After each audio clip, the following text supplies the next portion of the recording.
Hey y'all, look at me, I'm so shiny.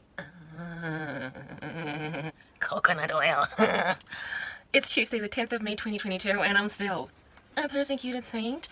I want to show you my hair routine. Not that I haven't been showing you, but you know, I've been kind of missing the point these days. So I was supposed to wash my hair, I didn't, but I need to moisturize it because it's all like scratchy, flaky.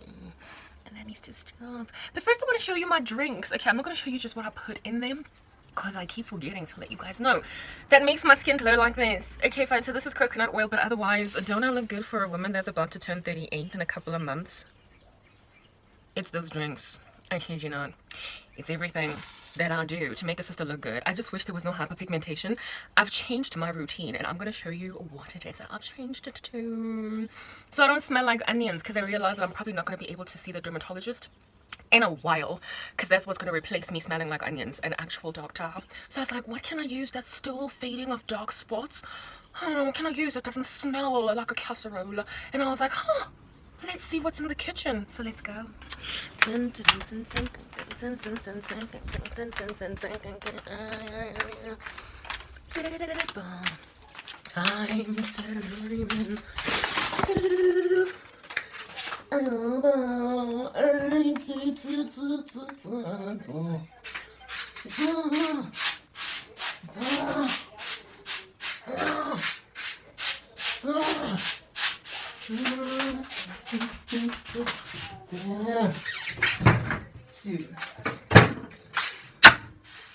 Tapole. Romo tapoleng mo life thing. Re kira ka ni tapole. Dia sebenza. Pang pang pang pang tapole gone dark spots what? Hey. Tapole. Tapole. Tapole. Tapole. So I just like sloss it, and after showering, washing my face, whatever, just like, you know, slather it a little bit, and I'm like, ooh, I've got potato on my face, and then I'm done. So a little goes a long way. One little slice will last you a minute. So eco-friendly. Let's then go on right ahead to show you the miraculous skin Botox machine. Are you ready? Are you ready for it? Are you ready? Are you ready? Yeah. The drink of the decade. Literally of the decade, because you took away all my 30s. I'm just saying. Anyway. So this here is a combination of many things. I'll show you on the day when I make it what's in here, but for now, just look at it and smile and be like, hey. Wink at it like it's a cute chick. Anyway. I just microwave it for like 1 minute 30 seconds or whatever, so it's not so cold. Otherwise you can like kill it when it's cold. There's like a whole bunch of stuff in here. It's my protein shakes. Remember what I told you about my protein shakes? It has a few things in it. On the day when I make them, I will show you what's in here, but this is my morning routine combined with the potato and the coconut oil that makes me look 25 at 37. Anyway. 1, 2, 3, drink, drink, drink, okay?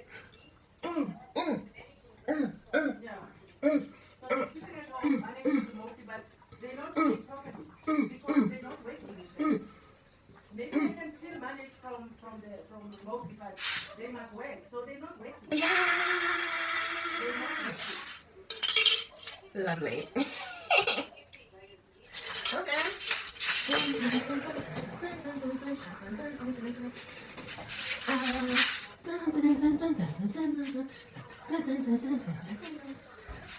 Anyway, now for the hair routine. Aww. When things are cute, we just need to acknowledge that they're cute. Hello. Acknowledge that you're cute. Thank you. Just like me. Okay. Now that we've taken our power shake, that I will one day explain to you what's in there. Because right now, I ain't in the mood, I'm saying that. Maybe tomorrow, I don't know, right? I want to show you what I do for my hair. This is all to help you understand what I do for my butt. So ooh. Ramifications of drinking fast. What bourbon? Goodness gracious. The laundry haul. Not laundry, what do they call this? A bed linen haul. And Now wires all over the show. I don't know what to do with them. Oh my goodness, did I literally just... Oh, I'm sorry. Give me a moment. I'm fixing something down here. Down here. I'm fixing something when I'm still about to get into puzzle. Je ne peux pas rien pour l'air. Batu. Harry look at something puzzle. How many really ends in my life? Harry look at something puzzle. Harry look at something puzzle. Let's fix mistake when we make them. Don't just sit around in Mistake Boulevard. My head is looking so long. Is that a camera angle or did I just change your head shape because I'm so persecuted? You guys make people change head shape. What is wrong? What is wrong? Okay. Cool beans and bananas. We fixed that. Okay. Where shall I put this? Ooh. No. Okay, that's my computer. Bet y'all can tell. Alrighty. Let me just switch on a little bit of a light. Just improve lighting conditions in here. Just a little bit, you know, nothing hectic. Yeah. But the glare is so hard knock like behind them. It's wreaking havoc in my life and I can't even see what I'm doing. Just to show you just what under heaven I done do to look all cute for you.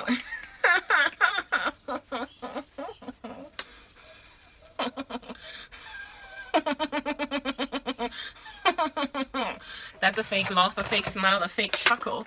Because no, I'm not really happy. I mean, of course I'm not happy. I've got people out here trying to destroy every fibre of my being. And I'm like, what? How about you just like die? Already? You know why? Because you want me to die. So, you first, okay? You dive over a building first and then we'll see via your trend over there that you have done just what it's like to jump off a cliff, yeah? And then we'll decide if we want to do it also. Hey, you go and be the trendsetter, eh? You go and be the one to dive, eh? Then maybe tomorrow we'll dive also because you were the popular guy that dived and so because you were popular everybody followed your example. Make like a hashtag and dive and see if nobody follows, yeah? But don't make me dive, I'm not a hashtag, I'm a popular. Have you seen my views on YouTube? Have you seen my views on Facebook? Even when I jiggle in my booty, nobody's looking at it. Who in the world does not have your booty looked at? This is such a sexual society that everybody's looking at everybody's booty. Yeah, even with my booty jiggling, nobody looking at it. So I'm more popular. I'm not the first person to go inside a trend here. I'm not the best one out here. So if you want me to follow you, make like a typical influencer on the TikTok machine and dive and see if I don't follow suit, you go start the hashtag. I don't want to try it. Nobody follows me anyway. If I dive, you're all going to be on your merry way. Same way that every single time I upload a content on the YouTube machine or on the Facebook machine, everybody's on their merry way. Who wants to be the only person diving?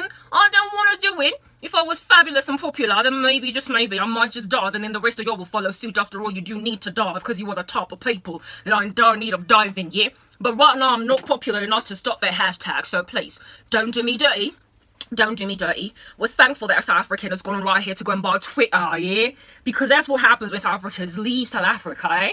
When South Africans leave South Africa, they go and they buy Twitter. Congratulations, Elon Musk. Love you, mate. Absolutely adore what you're doing over there, giving us our freedoms back. Look at what they're doing down here in South Africa, Elon. Don't you want to go and give me a piece of your billion so I can move out of this nasty country? You did it, but I can't move, dude. But, you know, maybe you can just go contribute to more survival of this random Darwin nonsense. Elon Musk went and bought Twitter and we'll congratulate him all the way down here in South Africa, but nobody in South Africa wants to congratulate me for trying to set all of you all free the way that Elon Musk is setting the freedom of expressions across the planet free. What is wrong with you? That's what happens when South Africans leave the country, yeah? They free everybody so they can speak better. And now you don't want me to make like Elon Musk. Elon, are you listening? Let me come over there, knock on your door and take a chunk of your billion so I can move out of this country. I'm tired. I'm exhausted anyway. You go dive. You go start the hashtag trend on Twitter since Elon Musk is not going to be censoring you in any way.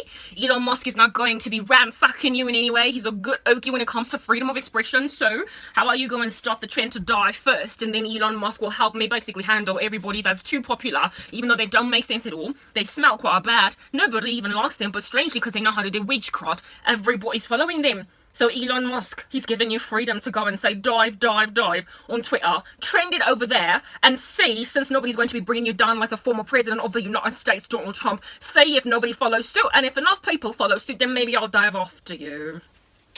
Anyway, so here's the hair, you guys. I think I've had it now successfully like 100% of the time. For a month. I'm still burping. Can you believe it? I'm a burp. burper. My name is Burpin Beamer. Maybe that's why I'm not popular. Nobody likes a girl that burps, but I'm gonna keep burping then, because I don't like you also, okay? Nobody likes you, but you know witchcraft, so everybody pretend they like you because nobody wants to be scared all the time. Nobody wants to live a life like Karaba, eh? If you go and you pass shade to a witch, next thing you don't have anything at all. You don't have shoes, you don't have a dermatologist, you have to put potato and onion on your face, you have got to go and write an age like no man's business, get a geriatric womb, not be able to get married. That's what happens to you when you bewitch, when you get bewitched, when you get hurt by witches. So perhaps maybe you should not follow suit and tell witches when you get off here, because then your life is going to be like mine. You're going to have lots of potato on your face and onion, and it's not really going to smell that great, but you know what? At the end of the day, I'll look better than you. I'll look better than you, and that's the only comfort I have anyway. So my nose is a little bit runny. I don't know why it's a bit runny, but you know, it's what we do actually in these streets, just run around with runny noses. At least I've got a freedom of expression to blow my nose on YouTube, not YouTube, on Facebook and on YouTube. But who knows, since Elon Musk has now bought those platforms either, if at all I can over and above blowing my nose, just say, guess what guys, I blew my nose. I just need to be silent when I blow my nose and then I'm all good to go. Yeah, I'm totally set anyway. Righto guys, enough about Elon Musk, and no, actually no, not enough about Elon Musk, not enough about South Africa. It's just not, you know, if they leave South Africa and they do excellent things, let's talk about them, because that's what South Africa produces. Let's just put it out there. They produce Elon Musk, and yet you actually need to be sitting around trying to handle my chest with no air. I'm suffocating, even though I'm basically bordering on being Elon Musk. Yes, myself, female version, but you don't want me to go and set people free on Twitter so they can speak their mind. What is wrong with you? I'm tired of all this nonsense. It's just totally exhilarating to talk about it, but nobody wants me to speak. So we're gonna moisturize the hair, you guys. Look at my hair looking all gangster, like some of y'all. When I'm done, it's gonna be looking better, like none of y'all. That's another time. It's like it's like my own hair. It's like my own hair. I can just be sitting here and people be like, oh my goodness, she's got such bouncy hair. I wish I had hair like her. And I'm like, well, you can't get here like me if only you listen to me, but nobody's listening to me really, like I'm somebody that's not worth you listening to. Everybody's sitting out here thinking as you do it out, whatever you want to say it, but nobody listening to you. And I'm like, but why are you not listening to me? I'm talking the way I'm talking and I want everybody to listen to me, but nobody listening to me. What is wrong with you guys? So I go and I do very important work on the YouTube machine. I go and I do very important work on the Facebook machine. I go and I do very important work on every machine that I can do important work on. And then I tell people, come on, like the kingdom of darkness is taking you like a tsunami, and then they pretend like really they're not scared of hellfire. And I'm like, what is wrong with you all? What is your problem exactly? Do you not realize that you're going to burn for eternity in that place that has been set apart for just the devil and his angel? And yet you're gonna go there as a human beings? If at all you go and touch a stove and you burn, you're like, ah, you screaming like a little girl. What makes you think you're gonna survive hellfire for eternity by just sitting around being a witch? And I don't know what's wrong with you and your witchcraft, but I'm not going to stop talking because someday, one day, thanks to Elon Musk, maybe I might even be able to get some people like, you know, proliferating my hashtag because you don't want to be hashtagable. So South Africa, I'm leaving you with your demons and your principalities of silence is golden. Like, what is your problem? Silence is not golden. Silence is killer. It's killer. It's like that highway in Soweto. It's a killer road. It is silence, but you trying to silence me from my killer, my heaven speech. I will speak my mind until you don't know what your middle name is. I need to moisturize my hair. Just putting it out there. This is not ideal for me to be utilizing as a moisturizer, but I'm doing it. It's the LCO method. But I don't put the cream in. That's the reason why I can, like, I think I'm like at the 1 month mark with this hair on my head, and I haven't washed it, and yet it's still relatively clean. And it also is, my son, not itchy. It's not as itchy as usually. I can get itchy. Yo, somebody call the doctor. I can get itchy. I can get really itchy, and this month I haven't been itchy. And the, I think, secret to my lack of itchiness is just doing the LO method. LO method. That's it. Like, no cream. Liquid oil and cream. Liquid cream and oil is usually what I go out like if my hair is out. But when it's in a style, a protective style, I just do LO so that I don't get like hard knock product buildup and so sensitivity on my scalp and all that jazz. Next thing I have to like wash it like 20 million times, devastating my hairstyle. The last time I put this hair in my head, it lasted.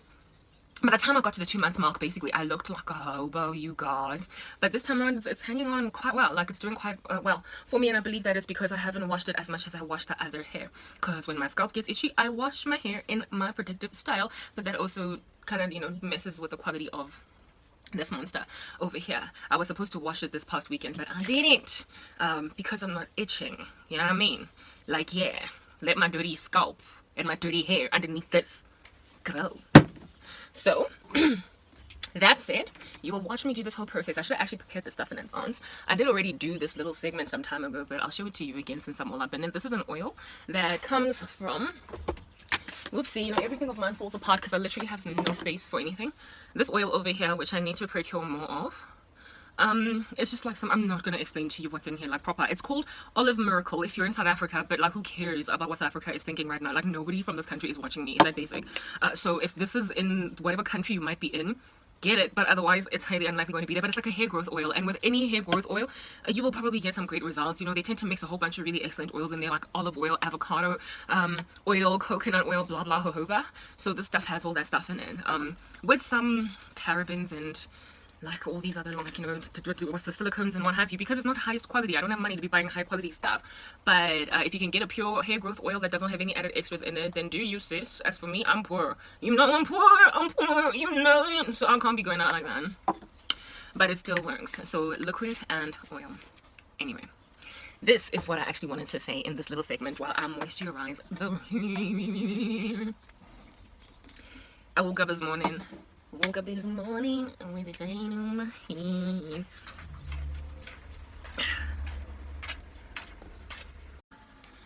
Real talk though, I had to stop talking because I got interrupted. I don't have freedoms of expression here. Like I said earlier, Elon Musk. I want to show you my skin like up close. Why is it I need to see an actual dermatologist? Like there's problems. See this? It just rocked up like the other day. Despite me using Hard Knock Basil Peroxide, there was something in my eye.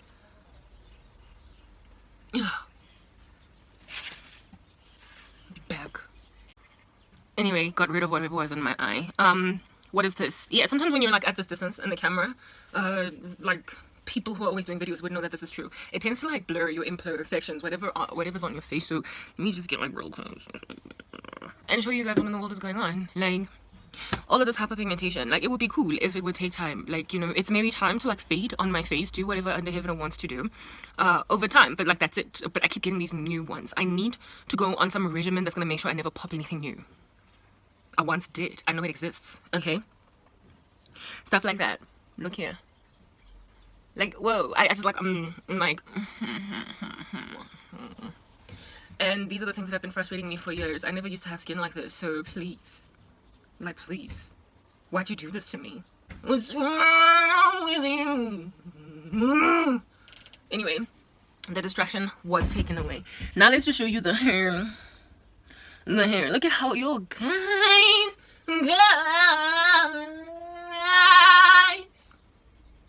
My hair, it don't move. My hair, it don't move.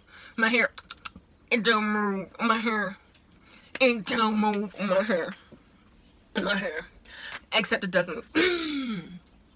Look at how healthily my hair is growing, you guys. This is hair that hasn't been washed, and so for hair that hasn't been washed, it's looking good.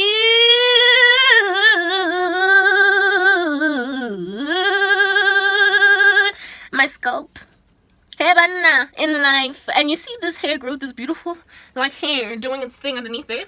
That ain't jack in comparison to what in the world happens when I drink these drinks every day consistently without stopping. That's what Jesus Christ has done for a sister. But anyway, I was about to explain something to you. This morning, I woke up to hear the song in my head. Let me cradle to you, I'm in the night of zoo. I'm in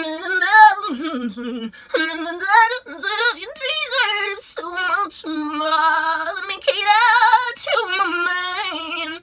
That Destiny's Child jam. Yesterday, when I woke up, just so you can understand how much the Lord warns me of shady little pernicious activity trying to rock up in my life, and why I have survived so much abuse for so very many years, you know, guys. I should be shaking here, dying, suffocating, having somebody destroy me as I roam, like roaming little no-brainer lanes, you know, just destroyed. But Christ warns me and is like, hey, Jongani, Kusa, watch! Don't do it, Karaba! And I'm like, what, Lord, what is it? And then boom, he gives me a dream, he gives me a vision, or he gives me a song, literally music that I know, to understand the perversity of randomness out here in these streets. So the day before, the night before, so last night, just as like a past like sleeping cycle, I wake up and And I like there's a song just ringing in my mind. And let me cater to you.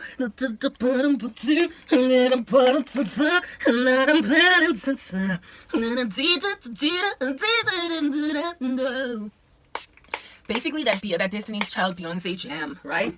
All up in my ears, the night before, the next morning, or rather the morning before, I woke up to this.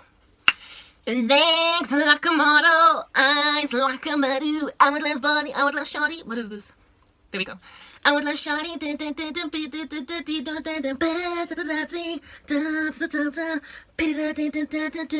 in the hole like Tiger Woods.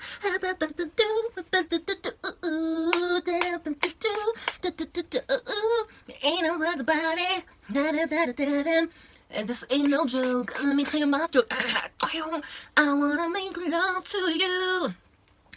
This song is a penny dropper. This is a penny dropping love song. Nothing but your heels on loving you. Yeah, that is the song that I woke up hearing. I wanna make love to you. Penny dropper. I got 2 songs. Tabang.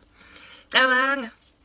And I know exactly what God is telling me with all of those songs, with like that kind of music. Like I've been waking up consistently, day after day, from hearing the same songs, from hearing those kinds, like music along those lines. I wanna make love to you, penny drop, like leave like a model. Yeah. Alrighty, what is God telling me, guys?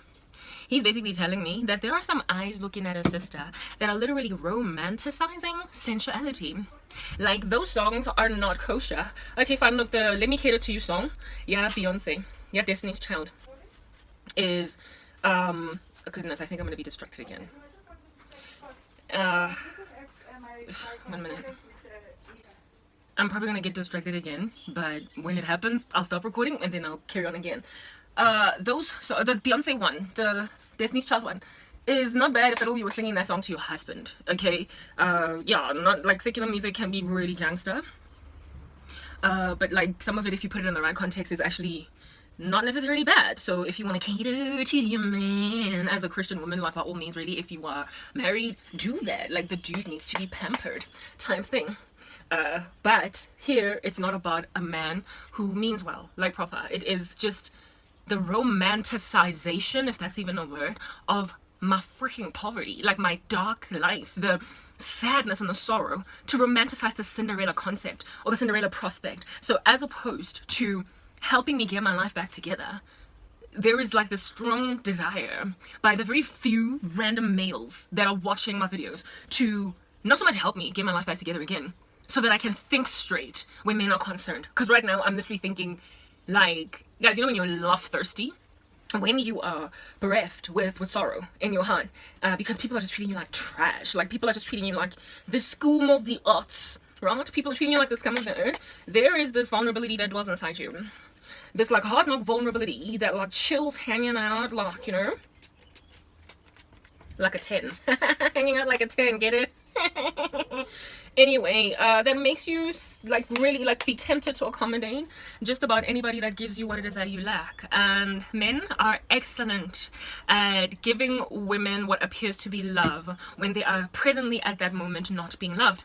They have this thing that they do where they appear to be catering to all of your needs during a time when everybody's just spitting on your toes, but they don't give you everything you need to escape or survive your situation, the bunch, the knot that you have been tied in.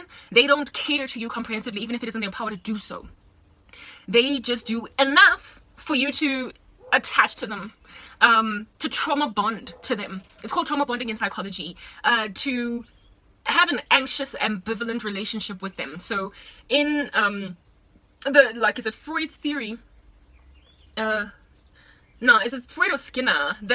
Anyway, some theories of some psychosocial theory of childhood development and the different attachment styles that children have to their parents, depending on how their parents treat them. Some children develop like attachment styles that are healthy to their parents because their parents are loving, because their parents are solid, because their parents are not randomly abusive and into reverse psychology and gaslighting, but they're there for them when they cry. The parents are attentive. They are not literally trying to train a child how to be independent as like a 2-year-old. They respond appropriately to a child's needs. They don't withhold, because this child is as needy of them as they are. they don't withhold what the child needs. When the child needs it, they just cater to it. There are some parents that literally try to teach children not to ask for what they need just when they need it. Like, don't cry when you want to eat. What else is the child supposed to do? Like, force it, like literally abandoning a child in order to establish a schedule when a kid asks for things from you.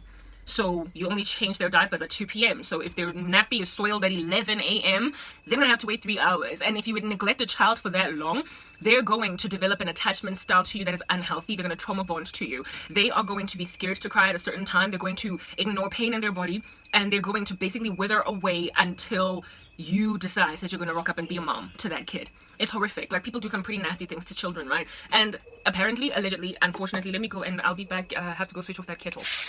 I'm back. Hello. It's a form of psychological manipulation. It's psychological abuse, frankly, and it's highly manipulative and extremely unhealthy. And because of the fact that it is not physical in nature but psychological, it also threatens to be a lot more damaging to the victim in question here. Humanity is evil. The Bible says that the human heart is deceitful above all things and desperately wicked. And this is what people do in order to try and nab people, catch them, control them, and do all these other different kind of weird things to them. Thank God I got educated on these things back when I was studying. And secondly, thank God I'm just godly, so the Holy Spirit like downloads content, information into my spirit to help me gauge a threat, basically, that's like walking at me. And so therefore to make like make like fowl and duck. Get it? Fowl like birds, duck, quack, quack. Anyway, and that was funny.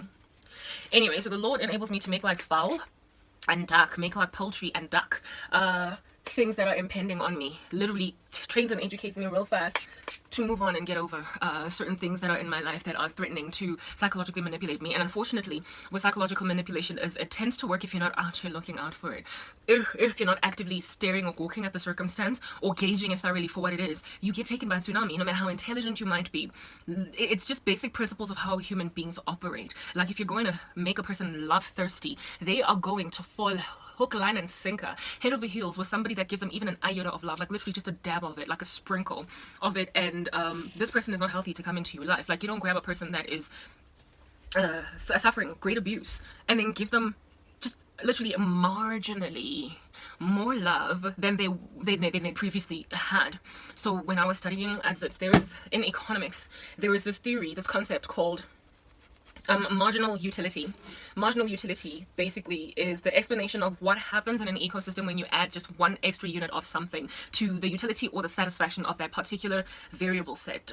So let's use an example like a burger, like eating a burger, like hunger. Let's use an example like hunger and the consumption of a burger as a result. What happens when you are hungry and somebody buys you a burger and you eat it? The first bite out of that burger, my goodness, like what, right? You get into dreamland. It's absolutely divine, it's delectable. You get instantly not satiated, but satisfied. There is a huge amount of utility that you gain, a huge amount of satisfaction that you gain from just taking your first bite. The second bite is also just as fulfilling, but it is less fulfilling than the first because you're one marginal unit less hungry than you were when you took your first bite. And the same is true of the third and the fourth and the fifth bite. By the time you get to your third burger, each new bite of that burger that you take is significantly less satisfying and to you because you have already reached satiation. You have already reached your equilibrium hunger, basically. You have gotten to a point where you are no longer hungry, and so every new unit added of this burger into your body adds no satisfaction. It can even start to decline, and then you start to feel queasy and vomity. But let's just stick at the point where you are now satiated. You are full. You are no longer this is not necessarily squeamish, but you are also not not getting happier by taking one extra bite. So that's where you reach a plateau. That's where your curve like flattens, where there is no added benefit from taking an additional bite of a burger. So your marginal utility, your marginal equilibrium reaches a certain, it gets to itself at a certain point, following which it makes no sense to eat a burger anymore. Now, that concept of marginal utility, if a person can figure out, I struggle to multitask, guys, but I want to be, by the time I'm done talking here, I want to be done with my hair. Okay. By the time, if a person can figure out how to get the marginal equilibrium curve right for every person in their lives, they can literally become a god to them. A god, do you understand? Like a deity, literally the deification of human beings. It's called deism, by the way. What it is that many of these Freemasons in the world are deist, in the sense that they hope one day to become actual gods when they die. Like, is it George Washington or what? The first ever president of the United States? I believe that might be the first ever. If I'm not, please, I'm not American, so if my history is a little bit messed up, it's your country, not mine. Anyway, cool beans and bananas, he was a deist, even though people believed he was a Christian. He was a deist in the sense that he believed, just like Pharaohs of Egypt, they were deists in that they lived normal, like mortal lives, but they believed that once they die, they become gods. They become, basically, South Africa's ancestral worship thing is deistic in the sense that people are normal humans when they are alive, but when they die, they become gods. But there is a way to become like a god right here on earth, an idol, while you're still breathing. You don't even have to, you know, kick the bucket or whatever. You just need to go and figure out under heaven how to get a person's equilibrium utility, and that is what you will manipulate until they feel like they can't live without you, they can't breathe without you, until these people imagine that without you there would have been no them or anything of that nature. Now the Bible says in Matthew 24, like, you all listen up and check this out, okay, that in the last days there's going to be these random people that are going to be saying, here's the Messiah, there's the Messiah, everywhere a Messiah, like old MacDonald's farm of messiahs. Old MacDonald's had a god, Hi-yo, and on that farm he had many more gods. Hi-yo, with a god over here and a god over there, here a god, there a god, everywhere a god. Yeah, the Lord said, run away from old MacDonald's farm of deities. Run. When somebody wants to take on the character of Jesus in the life of any single individual on the earth, when anybody at all wants to basically fulfill God's role or personality in your life, where he is literally the provider of all things, the be-all and end-all of your life, the one who provides for you according to his riches and glory, the one to whom you pray, the one that you give your all to, and give my all to, just one more day with you, Jesus. Yeah, the person that makes you sing that song, the person that you feel like you can rely on no one but, and that if he leaves you, like, my goodness, you could die. Like, literally, your whole entire life is over. Unless that person is Jesus, you're in trouble.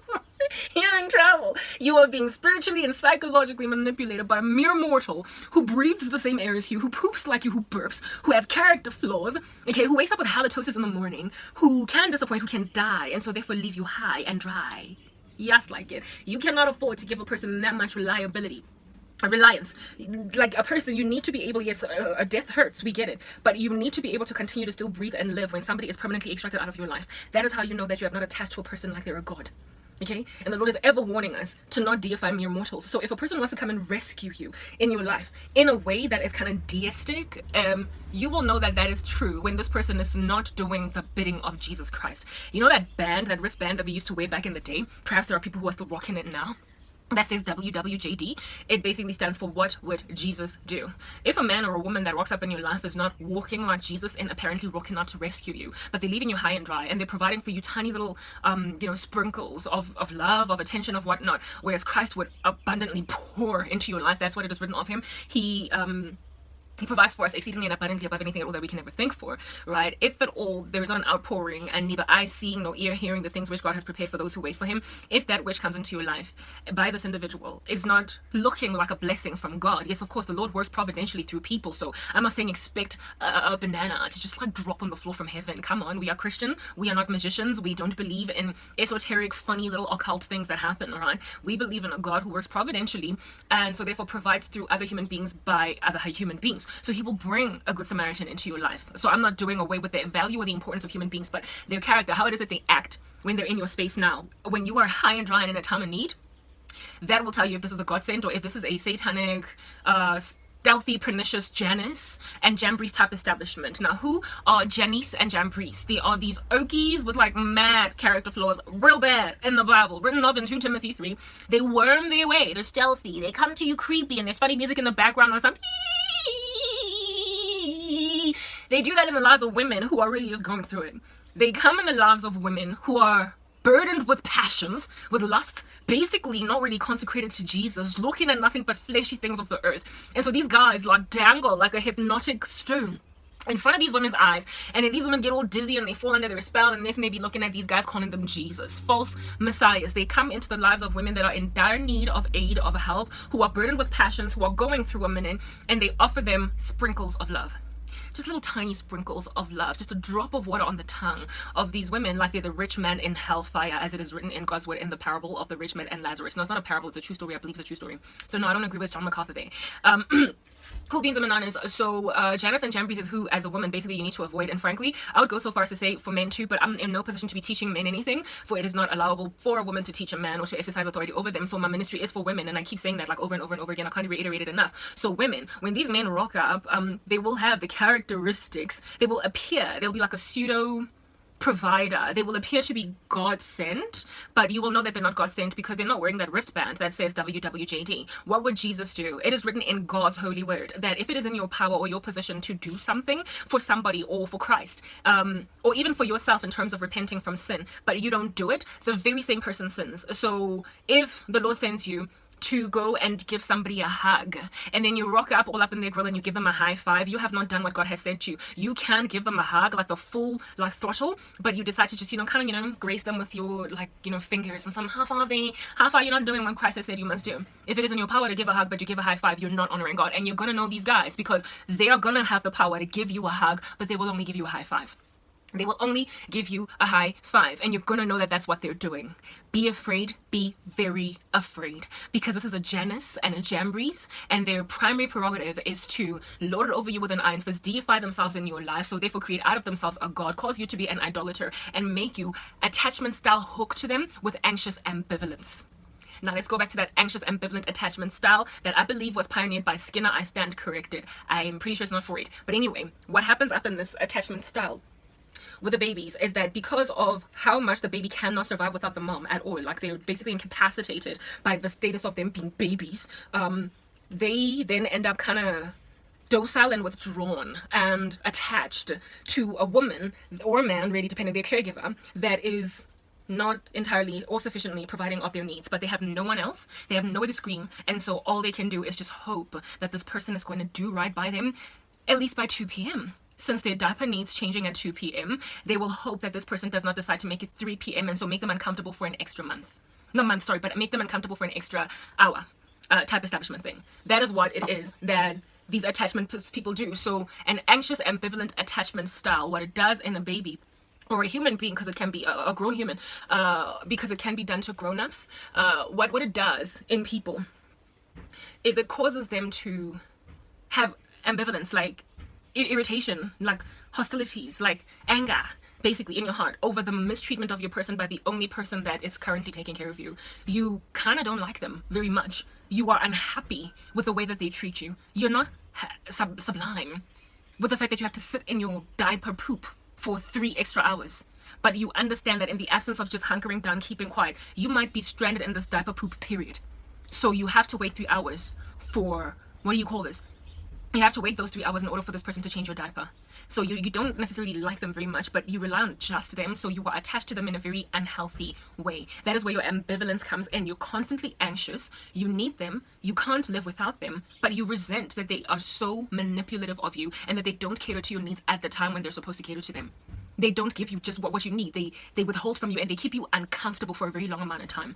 So what you will find with an anxious ambivalent baby, when their parent, if their parent leaves the room, right? If their parent leaves the room, what they will do is cry. The baby will cry.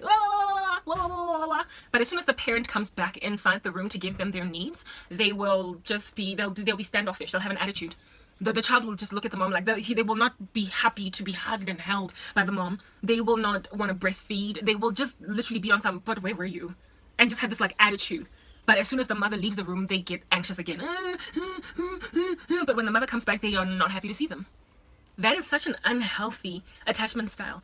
And it is irresponsible to imagine that God Almighty would bless a Christian woman with a husband like that, with a man who came in that way, with a man who meant a bit of a karabo, suffering like no man's business at the hands of her family, and then literally train her in attachment style that is anxious ambivalence, where the woman cannot do without you. She needs you. But you take your merry time to do what you need to do. You don't give me the way that God said you must give me. You're giving me a handshake as opposed to a hug.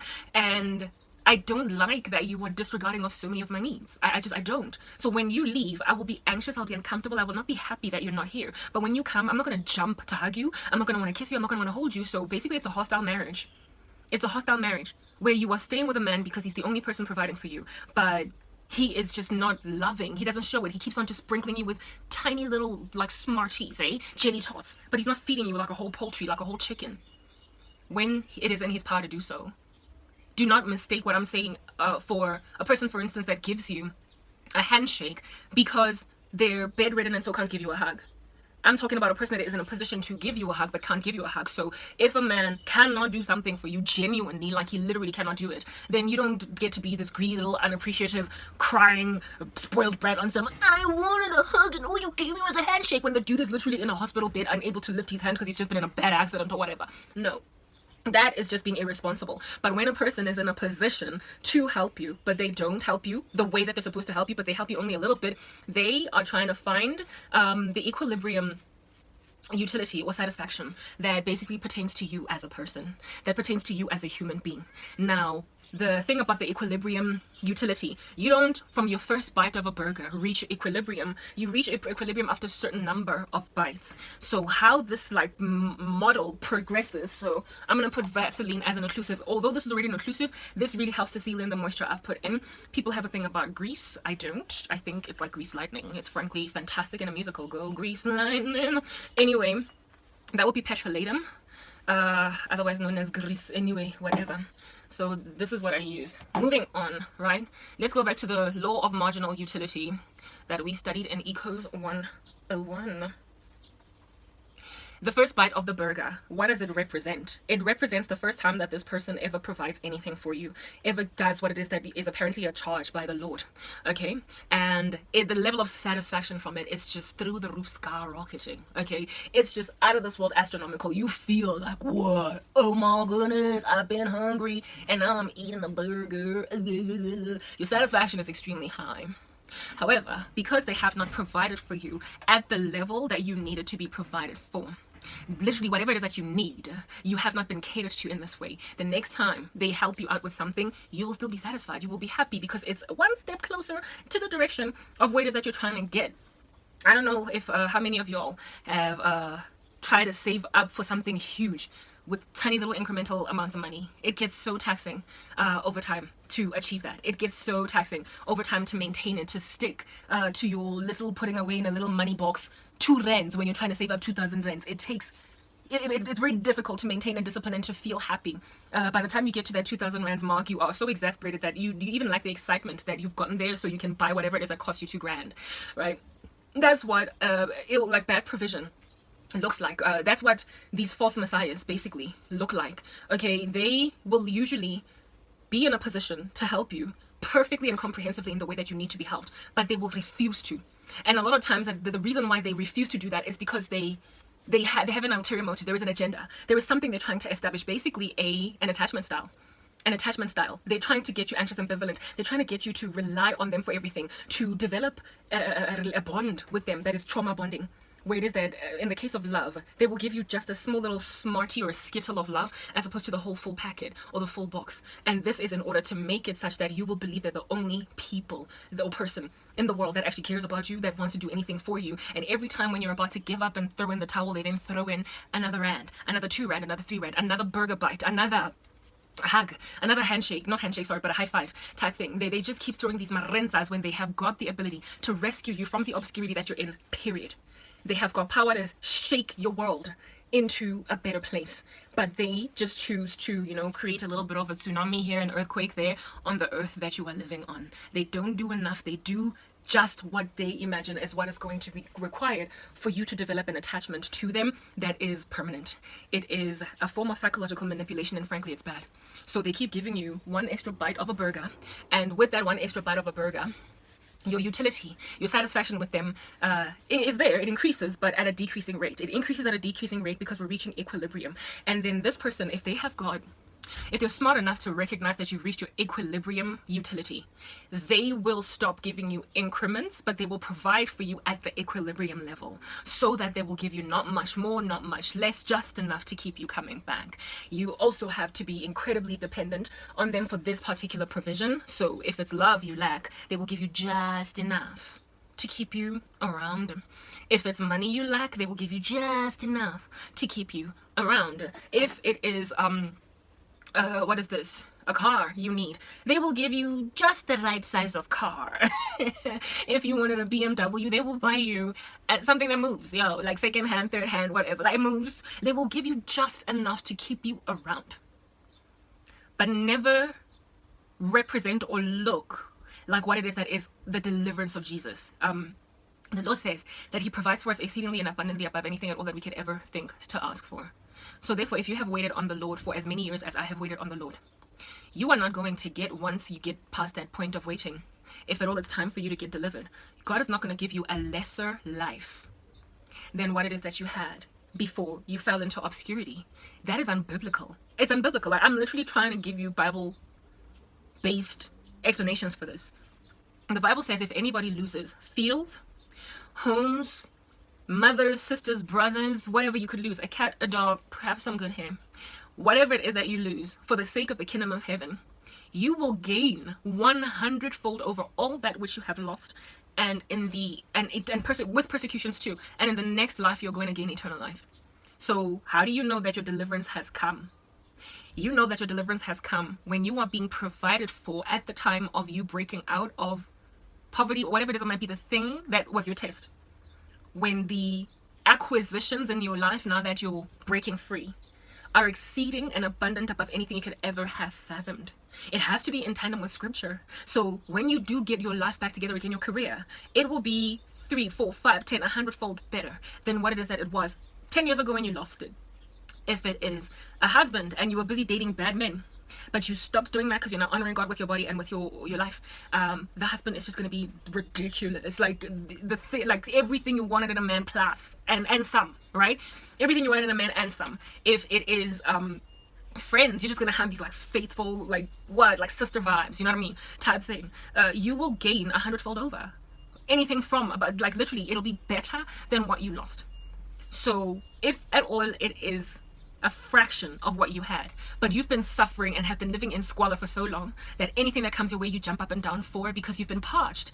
Goodness gracious, if you're used to drinking 8 glasses of water a day, and then there is a drought in your country and you end up surviving on 1 glass a day, when somebody brings you an additional glass of water, you're going to feel like it is a flood of water because you've been parched for as long as you have been parched. This is what my hair looks like, all moisturized, nice looking, lovely, isn't it? You're going to appreciate it very, very much. But insofar as you have memory of what it is that used to be your lifestyle, you used to drink 8 glasses of water, you'll be smart enough to realize that this is just, provision to enable me to get through the day. But it is not the life that I am supposed to permanently live. It's like Elijah, for instance, in the wilderness when he was there for 3 years. He was being fed twice a day by the ravens and made to drink water by the brook. That was not the life that the Lord had planned, period, for Elijah. But he was there for a season. So when you get tiny little sums thrown at you or tiny little things thrown at you during your season of trial, it is so you can be kept during that trial so you don't completely flatten and die off. But when it is your breakthrough season, when this is it, it is going to be exceeding and it is going to be abundant. It is going to be excessive above what it is that you come from. I, dear ladies and gentlemen, used to be a program manager for one of the largest telecommunications, the second largest one, frankly, in the country. I used to do really well. I had an excellent career, an excellent job. I was that girl. I had arrived. I was not even on my way. And so I know what in the world and the heaven God's deliverance looks like, would more or less look like in my life. Of course, neither I have seen, nor ear heard or mind conceived the things which God has prepared for his servants. But one thing I can at a minimum expect is that it's going to be exceedingly above what it is that I used to have. And what I had that I lost was already quite heavy. It was already quite heavy. So there is no way that I am supposed to be getting into like a small little skodwinky that just moves that's third hand, never mind second hand, when I've been driving a car that I took off the showroom floor brand spanking new in my former life.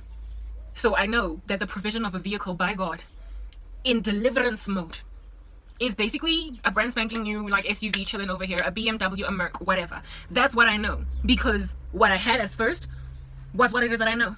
And so what's a God looking like deliverance looks like a BMW, if you know what I'm saying. Like, just to make an example of that nature using vehicles type establishment thing. Therefore, if anything rocks up as anything less than a BMW when it comes to a car, for instance, I look at it as the ravens in the wilderness that are here to feed Elijah twice a day. Food and the water that I'm drinking at the brook of. I see it as the widow at Zarephath that I moved to because, the brook has run dry type thing. I see it as God's sustaining of me, the Lord basically pouring into me during a season when I'm high and dry, but it's not yet breakthrough time. But he doesn't want me getting exasperated and finished off and ironed flat to the ground. He wants me to be, bouncy enough to push another year, another day, another whatever. So he will provide for me just a little bit. He will give me a small amount of petrol in my car as opposed to a brand spanking new car. That's when I know that it is an en route provision as opposed to we've arrived provision. I therefore am not going to allow myself to get taken up by men, because there's like a few of them that are looking at me that way, and the Lord has shown me that I must be very careful with this, who want to rock up and perhaps like pour like a small little amount of petrol in my car, and funny little things that they want to do, because nobody is currently pouring petrol in my car. Nobody is currently even washing my car. Nobody is even trying to put air in my tires. Nobody is trying to put my drinks in my body so my hair can grow and so my skin can continue to glow. Like, nobody's trying to do that right now. Nobody is trying to comprehensively fix my situation. Nobody is trying to take me away from the potato on my face and the onion on my face and into a dermatologist's office so I can finally be put on a skin regimen that is going to keep acne at bay and so that I can fade my dark spots. People are trying to keep me putting onions on my face by providing for me just enough to like them and keep them around in my life, but not enough for me to just burst out into freedom and fly like a bird. I will not say that I'm ungrateful to such individuals for helping me out. I will only acknowledge them, however, as ravens that are feeding me in the wilderness because I'm Elijah and I'm drinking water from the brook. I will be grateful that the Lord has kept me seasonally alive through them, but I will not ever look at a man like he might be my husband if he is busy marginally feeding me one little bite of a burger. Understand, it is just not going to happen, especially considering I know exactly where I come from. I don't want to develop an unhealthy attachment style to a person who wants to take for granted, or a bunch of people that want to take for granted the fact that I am unloved. I'm basically punched, okay? And everybody treats me like I'm the scum of the earth. Everybody treats me like I ain't Jack, and so therefore I'm love thirsty. And being as love thirsty as I am, I will take anybody at all that is happy to give me a high five, since nobody even wants to touch me, let alone give me a hug. I don't want Janice and Jambries anywhere near me. And Janice and Jambries, the Lord has been warning me about you for a minute. The Lord has been warning me about these men who worm their way into the lives of weak-willed women, creating anxious, ambivalent attachment styles to these ladies. I know that my husband is going to be a man that when at all I do finally meet him, he's just not going to beat around the bush. He's not going to play games. He's not going to psychologically manipulate me. He is not going to create an unhealthy attachment style. He's going to be like the kind of mom that when the baby cries, she wakes up even though she's exhausted and tries to figure out what is wrong. She's the kind of mom that when the baby farts, just because she can smell that it's stank in the room, she takes off the diaper altogether lest the baby should have pooped. And if she finds out that the baby only farted, I guess, well, I mean, you can never be too sure. Like that level of carefulness, that's going to be my husband. I want a man that's going to worry about me. I want a man that's going to be concerned, a man that's going to be entirely unhinged if at all my life is even slightly threatened. I am currently sitting on Suicide Boulevard. I am sitting on Affliction Boulevard. I've been in these conditions for 8 years straight.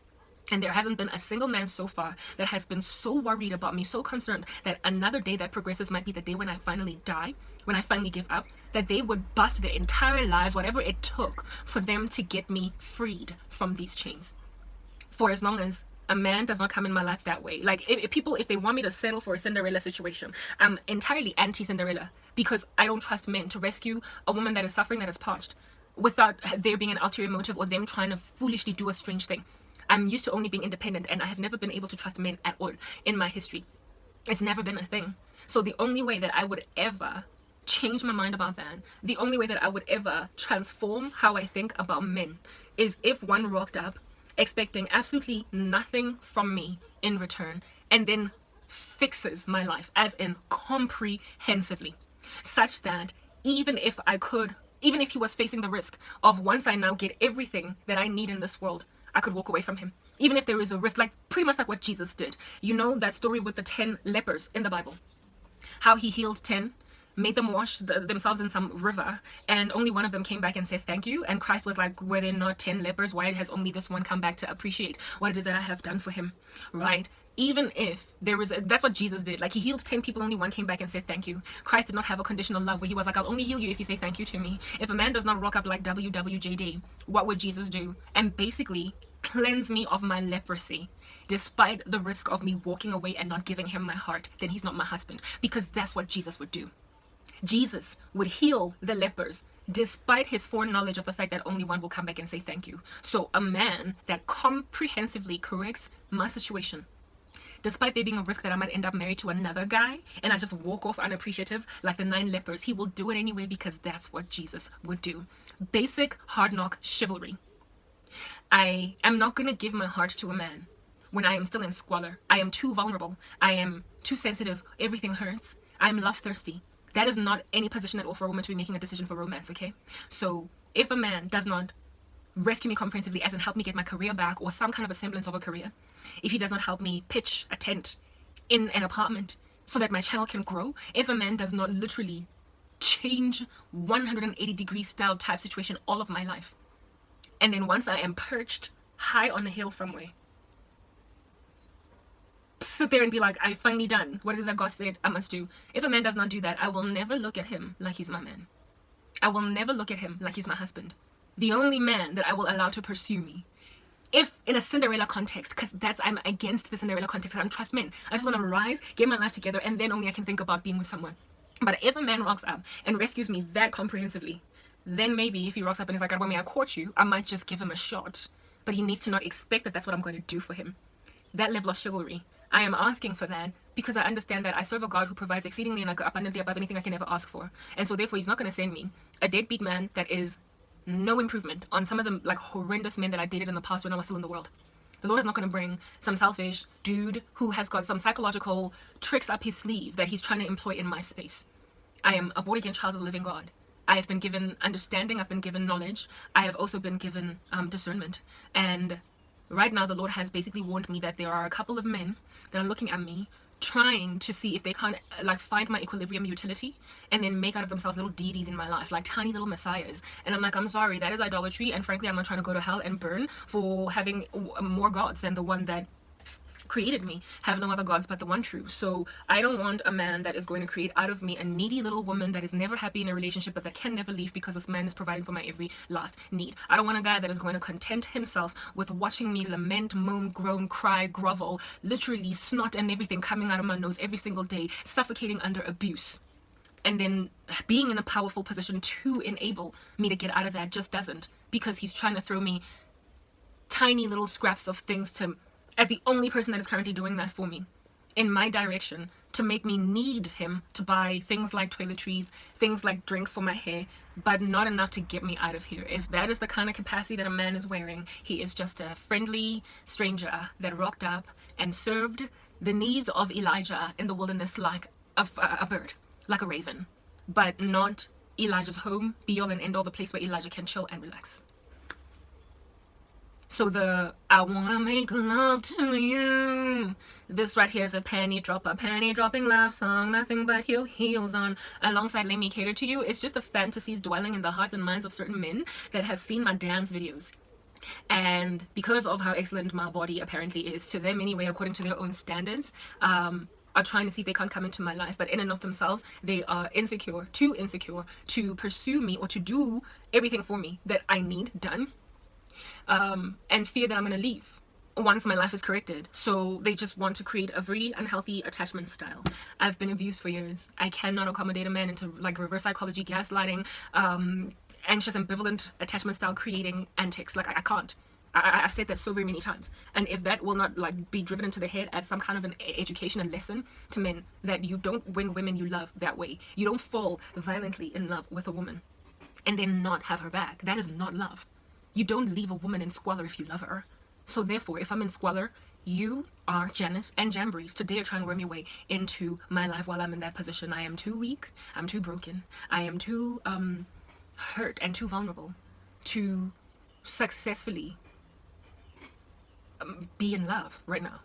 The only way out of this via Cinderella is if a man completely does a 180 with my life and then pursues me. Whoever wants to take that test on his back, perhaps the Lord might just bless them with me as a wife. And I know that I'm good enough to be that kind of a the kind of woman that a dude would bend over backwards. I don't want to be, I lamented the other day with that song, does he love me? I want to know. I don't want to be confused if a man loves me. I do not want to wonder what is going on in his mind. I like you know, just you keep quiet and then you talk to a person. You keep quiet, you hold back, you withdraw. You're like entirely smitten with a woman, but you don't want to like say hi. That is the creation of an attachment style that is unhealthy. And I am a Christian that is filled by the Holy Spirit that would fall under these wicked walls of the enemy if I did not give my life over to Jesus. I am not smarter than every person that falls under them. I am just spirit-filled. That is the difference. That is how God protects his daughters. So men, I am in no position to be training men or teaching them, but I am aware that some of them watch my content. If at all you want to be a godly husband, you don't get to play psychological games with the women that you fall in love with. That is why South Africa as a country, period, is going to lose me. That is why the population of men in this country are going to lose me, because they play games. Daughters of God don't function like that. We are women of a different cloth. 31 to be exact. Go check out that poem by Zizi of 31 status. We are women of a different status. We do not get treated like experiments in a laboratory. We don't get treated like little rodents in a laboratory where men employ all different kinds of psychological tactics to win the loves of their lives. You will lose us. You will slip like grains of sand through your fingers while you're busy playing mind games. God protects his girls, and I am his. So all of y'all psychological manipulators, Janice and Jambries, repent, frankly. Is that basic? Stop trying to win God's daughter by psychological manipulation. And who knows, maybe if you do a different thing, the Lord might then have amnesty on you. He might give you grace and mercy to do a different thing that is new today. And if you do a different thing, who knows, if in a year today, you might just actually prosper to put a ring on this finger, because I'm worthy. I'm the kind of woman that a man says, this at last is bone of my bone, flesh of my flesh. I'll call her Eve. I'm the kind of woman that says, I found a good thing because I found a wife. Don't be treating me like one of these random females out here in these streets that don't know Christ, that lack no virtue. Understand, I'm not that girl. I am the biggest and baddest find in the game. And if as a man you won't get your act together, you're not going to win me. So psychologically manipulate me. I will develop an attachment style that is anxious ambivalent, but by mere virtue of being anxious ambivalent with you, I will make sure that you will never win my hand. It's that basic. You don't get to act like that. It's that basic. Anyway, whatever. So that's what I wanted to get out there. These let me cater to you songs, whatnot, are songs that I dance to when I am exercising. And I did let you guys know that I want to walk away from that kind of dance, from all that sensuality. And if a man cannot respect that to purify a woman in holiness is what is valuable in the sight of the King of Christ, if they're not getting convicted that they need to wrench me off the dance floor in that capacity, then they're not my husband. A man that is mine will try and rescue me from continuing to twerk and gyrate my butt like that, instead of fantasizing about the day when I'm going to be dancing to him to let me cater to you, or I want to make love to you. If you're a godly man, you will get me away from all that and put me in a gym so I can go and lift some weights and do some deadlifts, some dead weights, some squats, some whatever. Go circuit training. That's what you will do. You will help me purify my workouts. You will not fantasize over me gyrating and jiggling on you while you throw little scant smarties all up in my grill when I'm in dire need of a whole full chicken because I'm famished. I hope you've been edified, females. In the name of Jesus, watch out for Janice and Jambries. They've got character flaws. It's very difficult to identify them without the Holy Spirit. So get saved so that you can know that Christ got your back and that you're not going to get married to a dude that you can't stand but that you cannot leave either. I'm signing out in Christ's name, Kanke. Hope you've been blessed. Look at the hair. It's good, eh?